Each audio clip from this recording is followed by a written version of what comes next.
नमस्ते। थर्ड आई में आपका स्वागत है। एक बहुत बड़ी खबर आई है टेनी मिश्रा जी। टेनी मिश्रा जी वो जो मंत्री जी कहिए, टेनी मिश्रा जी कहिए। सही बात यह है कि मुझे कभी कभी उनका वो वाला नाम ही भूल जाता हूँ, अजय मिश्रा जी का, क्योंकि अब वो टेनी जी इतने ज़्यादा पॉपुलर हो गए हैं। टेनी भैया, टेनी जी, टेनी बाबा, टेनी पंडित टेनी, जो भी कहिए, क्योंकि इस तरह के ही नाम से उनको बुलाया जाता है। तो टेनी जी के पुत्र का कल का दिन अच्छा नहीं था। क्यों ना अच्छा नहीं था, इस पे आने से पहले एक बार आप लोगों से आग्रह कर लूं कि चैनल को थोड़ा सब्सक्राइब कर दें। सब्सक्राइब के बाद जिससे हो सकता है आप लोग अगर हमारे चैनल के मेंबर बन जाएंगे तो थोड़ा हमें आर्थिक सहयोग भी मिल जाएगा। दो तरह के हैं, एक आप मंथली स्कीम है, उसमें कुछ अगर आप योगदान दे दें, या वन टाइम भी आप चाहें तो एक बार में कुछ मदद कर सकते हैं, उसके डिस्क्रिप्शन नीचे हैं। ये कहानी को जरा मैं पीछे से 1-2 मिनट में आपको बता दूं। 3 अक्टूबर को टेनी भैया जी एक कुछ दंगल का आयोजन करा रहे थे। तो उस दंगल के आयोजन का उद्घाटन करने उप मुख्यमंत्री केशव प्रसाद मौर्य जी पहुंचे लखीमपुर। टेनी जी उससे 2 दिन पहले बता चुके थे कि मुझे जानते नहीं हो मैं कौन हूं, मैं एमपी एमएलए से बनने से पहले जो मैं था वो समझ लो। अच्छा, तो जब इसको हम लोगों ने भी जानना चाहा कि भाई ये क्या है, मैंने इस पे एपिसोड कर चुका हूं, तो myneta.com में चले जाइए। इनके ऊपर कुछ हत्या के मुकदमे हैं। अच्छा, अब ये कोई बहुत मुश्किल चीज़ रह नहीं गई है, क्योंकि जो बाकी मंत्रीगण हैं, खास करके गृह मंत्रालय में, वो एक भाई साहब है, मुझे थोड़ा दुख भी हुआ था कि हमारे मंत्री जी के ऊपर अटेम्प्ट टू मर्डर का था, उनके ऊपर मर्डर का है जो दूसरे मंत्री जी हैं, उनसे पीछे हमारे मंत्री जी रह गए। उत्तर प्रदेश थोड़ा पिछड़ गया, ये थोड़ा अफसोस की बात है। तो वो तीनों मंत्री जी के ऊपर कुछ ना कुछ है। एक मंत्री जी के ऊपर थोड़ा हल्का फुल्का है, खास करके बिहार के आने के बाद हल्का फुल्का है, बंगाल वाले बहुत आगे हैं। और इन सबके ऊपर हमारे अमित शाह साहब हैं। अमित शाह साहब के ऊपर तो कोई आरोप, चाहे जैसा भी आरोप गुजरात में लगता है, उनके अध्यक्ष जो है ना पाटिल जी के ऊपर 130 केसेस दर्ज थे, अब 0 हैं। सब पे फाइनल रिपोर्ट रख गई, सब पे छूट गए। हमारे अमित शाह साहब के ऊपर भी कुछ उस समय के बदमाश लोग थे, उन्होंने कुछ इनके ऊपर कुछ केसेस चला दिए थे, लेकिन वो भी छूट गया। वो इनके अध्यक्ष, मतलब वो इनके कैबिनेट मिनिस्टर हैं। तो टेनी जी के पुत्र जी ने ऐसा कहा गया कि एक किसानों का प्रदर्शन करने की बात किसान कर रहे थे, उससे उनको बहुत गुस्सा आ गया। वो अब इस बार एमएलए का इलेक्शन लड़ रहे थे, तो गुस्सा आना स्वाभाविक है, बीजेपी पार्टी से थे, और उन्होंने उस गुस्से में आके किसानों को रौंद दिया। उसमें से 4 किसानों की मौके पे ही मृत्यु हो गई, और एक जर्नलिस्ट की भी, एक मीडिया पर्सन की भी मृत्यु। टोटल 5 लोगों की इससे हो गई। ऐसा कहा जाता है कि उसके रिटेलिएशन में कुछ गांव वालों ने, कुछ जो बीजेपी के कार्यकर्ता थे, जिसको बाद में टेनी जी कहते हैं बीजेपी के कार्यकर्ता थे, उनकी पिटाई हुई और उसमें उनकी भी हत्या हो गई। हालांकि उसमें से एक जो ड्राइवर, जो थार के ड्राइवर थे, उनकी वीडियोस आए हैं जिसमें उनको पुलिस ले जा रही है, तो उनकी पीट के कब हत्या हुई ये भी एक जांच का विषय होना चाहिए। खैर, वो बात बाद में। इस बीच राकेश टिकैत रात ही रात वहाँ पहुँच जाते हैं। राकेश टिकैत साहब सुलह सफाई करते हैं और लाश गाँव जिन लोगों की मृत्यु हुई है उनके घर वालों को समझा बुझा के कहते हैं कि इनकी लाश जला दीजिए। और एक साझा प्रेस कॉन्फ्रेंस, वो बहुत अनप्रेसिडेंट सा है, वो जो Prashant Kumar ji ADG law and order, उनके साथ एक साझा प्रेस कॉन्फ्रेंस करते हैं और ज़्यादा क्वेश्चंस ये जवाब देते रहते हैं, और उसमें बात करते हैं एफआईआर होगी और 120 भी होगी और इत्यादि इत्यादि। अब इस बीच टेनी जी भी एक प्रेस कॉन्फ्रेंस करते हैं। अच्छा, टेनी जी तो वो हैं, मतलब मंत्री बनने से पहले, एमपी एमएलए बनने पहले वो खुद ही बता चुके हैं वो क्या चीज़ थे। उसके बाद अब तो मंत्री ही बन गए हैं, तो टेनी जी भी एक प्रेस कॉन्फ्रेंस करते हैं। उसका एक छोटा सा अंश आप देख लीजिएगा, डिटेल प्रेस कॉन्फ्रेंस कहीं भी गूगल कर लीजिएगा, आपको मिल जाएगी। तो टेनी जी ने तो वहीं सर्टिफिकेट दे दिया था, और आपको याद है ना, सर्टिफिकेट अब कोई भी अगर मंत्री इशू कर रहा है सर्टिफिकेट, तो फिर पुलिस वालों की क्या मजाल, उन्होंने सर्टिफिकेट दे दिया था कि ये सब साजिश है। और साथ ही साथ जो मेरे बेटे के ऊपर एक आरोप उन्होंने लगाने का प्रयास किया है, ये कार्यक्रम हमेशा चलता है और वो उस कार्यक्रम का अध्यक्ष है। 11 बजे से लगातार उस कार्यक्रम में थे। और हजारों की भीड़ के बीच में थे। पुलिस प्रशासन, एसडीएम, सीओ, ऐसे सारे लोग वहाँ पर मौजूद थे, उन सब के बीच में थे। तो इस तरह के आरोप लगाना बिल्कुल झूठा और मिथ्या है कि वो उसमें शामिल थे। अगर वो होते, जिस तरह की घटना इन लोगों ने की है, जिस तरह से इन्होंने हत्याएं मानवता रहित होकर के की है, तो मेरे बेटे की भी जान चली जाती। और मुझे लगता है कि इनकी साजिश यही थी, शायद उन्होंने जो मेरी गाड़ी कार्यकर्ताओं को लेके जा रही थी उसको देख करके ही ये समझा हो कि मेरा बेटा इसमें है, तो उसकी हत्या करने के लिए भी हमला ये हो सकता है। अब बमुश्किल एफआईआर होती है। एफआईआर हो गई। एफआईआर हो गई तो उसके बाद इनके जो टेनी जी के पुत्र हैं आशीष मिश्रा जी, उनको बयान देने के लिए, मतलब मैंने पहले भी कहा था कि एक निमंत्रण पत्र छपना बाकी रह गया था। बाकी उनको एक बार कहा गया कि आ जाइए, तो उन्होंने कहा नहीं, मेरा आज नहीं आऊँगा, मैं कल आऊँगा। तो पुलिस ने कहा कल आ जाइए। तो मतलब उनको किसी तरह से आवभगत करके उनको बुलाया गया कि बयान देने आ जाइए। वो बयान देने आ गए।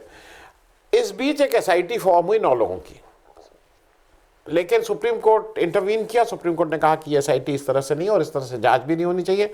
सुप्रीम कोर्ट ने उसको रिकंस्टिट्यूट किया और वो जांच एसआईटी की आगे बढ़ी। अब जो अभी एकदम से गर्मी आई है कि वो एसआईटी की जांच के करने के बाद उसको अब सीजेएम कोर्ट में ऑलरेडी पेश कर दिया गया है। अब जो ओरिजिनल एफआईआर थी उसमें मुख्य बात ये थी कि ये दुर्घटना हुई थी और इसको कहा जा रहा था कि ये दुर्घटना हो गई, ये प्रूव करने की कोशिश थी और उसी तरह की हल्की फुल्की धाराएं लगाई थी, नेग्लिजेंस और रैश ड्राइविंग इत्यादि इत्यादि। सीजेएम लखीमपुर के खीरी के कोर्ट में ये कल पेश हुई। जो आईओ थे विद्याराम दिवाकर जी, उन्होंने एसआईटी के बिहाफ पे ये कोर्ट में इसको पेश किया और उससे ये साफ हो गया कि ये एक्सीडेंट या दुर्घटना नहीं बल्कि साजिश, प्री प्लान्ड एक्ट था, प्री मेडिटेटेड और प्री प्लान्ड ये लिखा गया उसमें, पहले से तय करके हत्या की गई थी। तो खैर, अब क्या चेंज होगा? अब चेंज इसमें सारे इस चीज़ों में क्या ग्राउंड रियलिटी ये चेंज हो गई कि डेथ बाय नेग्लिजेंस या रैश ड्राइविंग की धाराओं की जगह अटेम्प्ट टू मर्डर की धाराएं लगाई जाएंगी।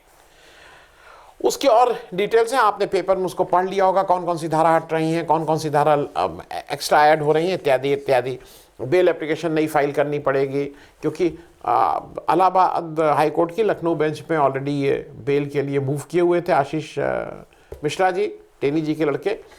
उसमें शायद 2 हफ्ते का टाइम दिया गया है, लेकिन इस बीच ये डेवलपमेंट आ गया तो मुझे लगता है कि वो कुछ ना कुछ उसमें और डेवलपमेंट होगा ज़रूर। अब इस केस में जो टेनी जी के पुत्र थे उनके साथ 13 लोग और गिरफ्तार हुए थे। उनके ऊपर वही 4+1 5 लोगों की हत्या का आरोप था।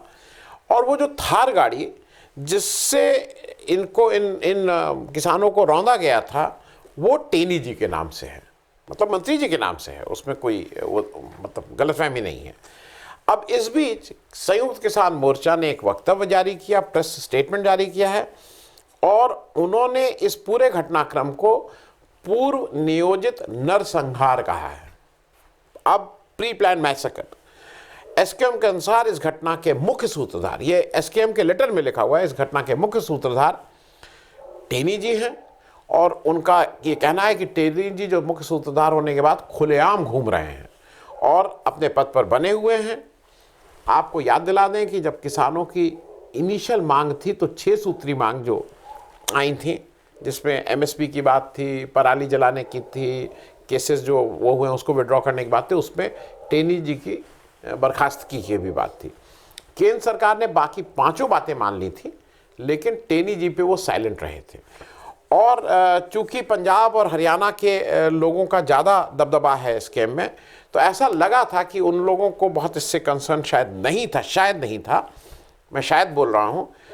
तो इस पर कोई प्रॉपर वक्तव्य नहीं आया था। हाँ, उत्तर प्रदेश के जो किसान थे, उत्तर प्रदेश के जो लोग थे, इन लोग ज़रूर कह रहे थे कि जब तक मतलब इस टेनी हत्याकांड, टेनी जी के लड़के द्वारा जो किसानों को रौंदा गया था, ये सब जो इसकी जांच हो के इस पे जब तक कुछ नहीं हो जाता तब तक हम लोग चैन से नहीं बैठेंगे।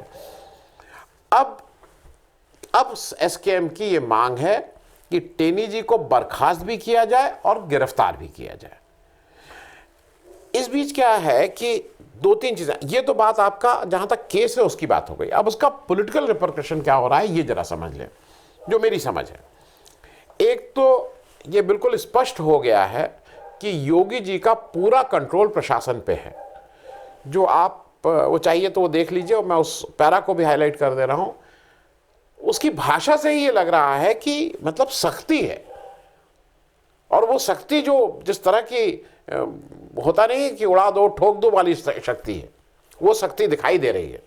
तो कहीं ना कहीं से जो एसआईटी है उसको ये पीछे से बिल्कुल ठीक से दम मिला हुआ कि तुम अपना निष्पक्ष होकर काम करो, तुम्हें इसमें किसी के दबाव में आने की जरूरत नहीं है। ये तो बिल्कुल स्पष्ट हो गया है।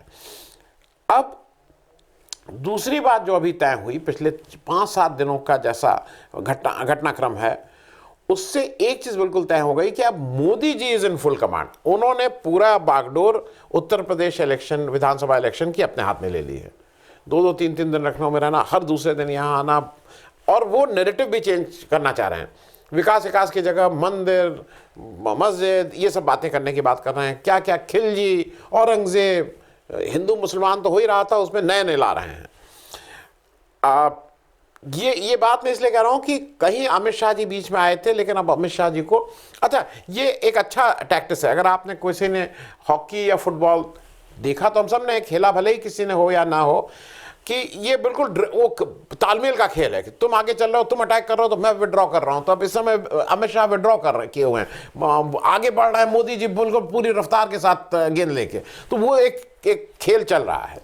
तो इस समय अमित शाह जी बैकफुट पे हैं। अब क्योंकि एक चीज तो तय है, एक बीच में आपको था ना, एक चल रहा था कि अगर 220 आ गई सीट तो योगी जी नहीं बनेंगे, अगर 200, अब चाहे 2 सीट आए और चाहे 200 सीट आए और चाहे 403 सीट आए, अगर बीजेपी की सरकार बनेगी तो मुख्यमंत्री तो योगी जी ही होंगे, इसमें कहीं कोई शक नहीं है।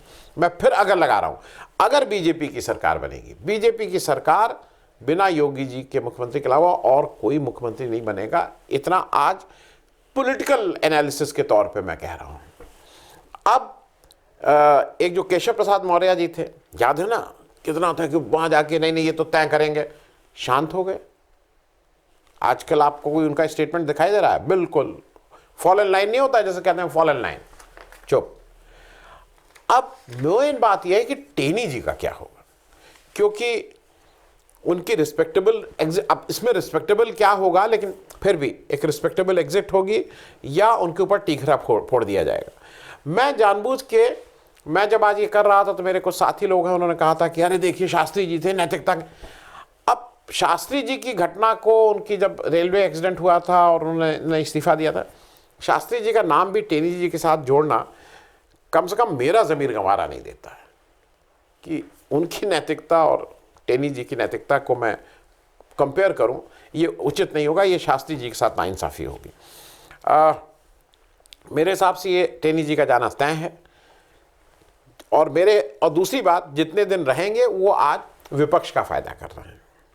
जैसे मोदी जी नहीं कहते थे कि राहुल गांधी जितना आएंगे तो वो तो मेरे वोट बढ़ते हैं, उसी तरह से टेनी जी आज जितने दिन रहेंगे वो विपक्ष के ही, मतलब प्रचारक के रूप में विपक्ष के वोट बढ़ा रहे हैं, इसमें भी कोई बात नहीं।